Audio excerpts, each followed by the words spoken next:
Assembly అనేది తమకు గుడితో సమానమని అన్నారు టీడీపీ ఎమ్మెల్యే బొజ్జల సుధీర్ రెడ్డి. అయితే అసెంబ్లీ వ్యవహారాలపై తమకు అవగాహన లేదని అన్నారు. ఎమ్మెల్యేలకు శిక్షణ తరగతుల్లో బడ్జెట్పై అవగాహన, జీరో అవర్, క్వశ్చన్ అవర్ పై శిక్షణలో ప్రధానంగా చర్చిస్తారని అన్నారు. గుడిలాంటి అసెంబ్లీకి రానని చెప్పటం, జగన్ రాను అనటం ఆయన అవివేకానికి నిదర్శనమని అన్నారు. ఆయన మరిన్ని డీటెయిల్స్ ను మా ప్రతినిధి శివ అందిస్తారు. తరగతులు ప్రారంభంగా అవుతుంది. మొదటిసారిగా ఎన్నికైన 84 మంది ఎమ్మెల్యేలు ఉన్నారు. ప్రస్తుతం నూతనంగా ఎన్నికైన శ్రీకాళహస్తి ఎమ్మెల్యే మనతో ఉన్నారు. సార్, కొత్తగా ఎన్నికైన ఎమ్మెల్యేలందరికీ ఈరోజు శిక్షణ జరుగుతుంది. సో ఏ అంశాల మీద శిక్షణ జరగబోతుంది? జనరల్గా నిన్న బడ్జెటింగ్ ఏదైతే ఇచ్చారో దాని గురించి ఎలా మాట్లాడాలి, ఏం చేయాలి, ఏ రకంగా బడ్జెట్ అలాట్ చేస్తారు, ఏ రకంగా చేయాలి, అది ఎట్లా తీసుకుపోవాలి, ఎట్లా ఖర్చు పెట్టాలి, అది మాకు కూడా ఏంటంటే కొత్తగా ఎమ్మెల్యే ఎన్నికయ్యాం. సో మాకు కూడా అవగాహన తక్కువ ఉంటుంది. దానికి అవగాహన మీద ఒకసారి పెంపు చేసి ఎట్లా చేయాలనేది ఓవరాల్గా మాకు ఒక క్లాస్ లాగా పెట్టారు. ఒక 2-3 అవర్స్ ఉంటుంది. పెట్టిన తర్వాత దానికి ఎట్లా పోవాలనేది చేసుకుంటాం. దాదాపుగా మీరు ఎమ్మెల్యే ఎన్నికైన తర్వాత 2-3 సార్లు శాసనసభకు వచ్చారు. సో ఎలాగుంది అసలు ఈ శాసనసభకి? గుడి ఒక దేవుడి దగ్గరకు వచ్చినట్టు ఉంది.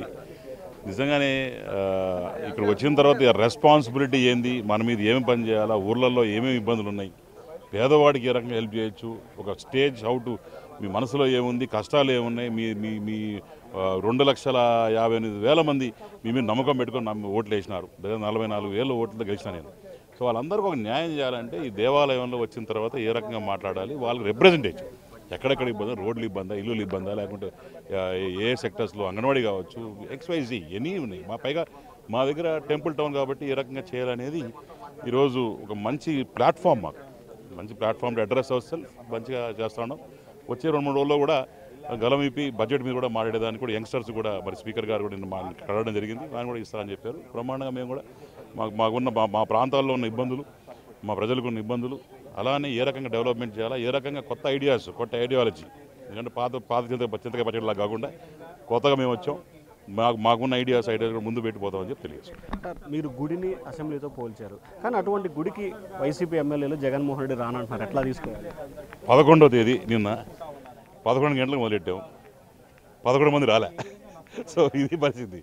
సో ఉన్న 11 మంది కూడా వాళ్ళు వచ్చి మొహాలు చూపించుకొని వాళ్ళని దించేసిందే ఎదవలని. అది కాకుండా 11 మందిని ఎన్నుకున్నారు.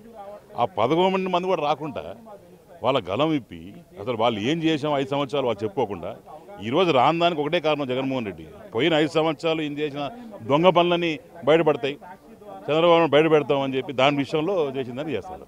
సో ఇది మొత్తం మీద చూసుకుంటే గత 5 సంవత్సరాలుగా ప్రజా సమస్యలే ఏజెండాగా, ప్రజా సమస్యల్ని పరిష్కరించడంలో తాము ఏ రకంగా ముందుండబోతున్నాం ఏంటి అంటే ప్రధానంగా చూసుకుంటే 84 మంది నూతన శాసనసభ్యులు ఎన్నికైన తమకి బడ్జెట్పై అవగాహన కల్పించడంతో పాటు మిగిలిన అనేక అంశాలకు సంబంధించి కూడా శాసనసభ వేక్షిగా తమకు అవకాశం ఇస్తారని చెప్పి కూడా చెప్తా ఉన్నారు. సో దానిలో భాగంగానే ఈరోజు ఈ సమావేశంలో శిక్షణ తరగతులు నిర్వహిస్తున్నారని చెప్పి కూడా ఏదైతే శ్రీకాళహస్తి ఎమ్మెల్యే చెప్తా ఉన్నారు ఓటర్ స్టూడియో.